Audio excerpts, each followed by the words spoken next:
lang naman yung kita ko sa pag-i-invest kay Miss Sheila. Hindi lang yung bubong ang papaayos natin. Buong bahay na. Pag nahulog ang mga yan sa sahig, you're out. Tingnan natin kung gaano mo ka gustong mag-stay dito. Kita niyo ako, may tao. Exit to. O, yan ha. Oo, ito din sa akin. Kasi dito lang. Sa susunod na, pag meron hindi.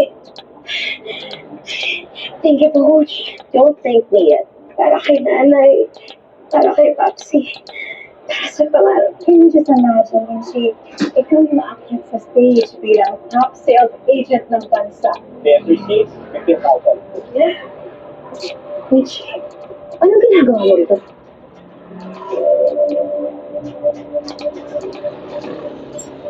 Hanggang dito ba naman? Sinusundan mo pa talaga ako? Bakit naman kita susundan? Idol ka ba?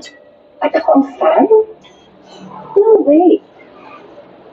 Hindi kang sikat sa ating dalawa. Alam, hindi ko pa rin nagbabago, Mitzi. Mahilig ka pa rin mag-assume mga bagay-bagay. Susundan lang kita kapag may ninakaw ka sa akin.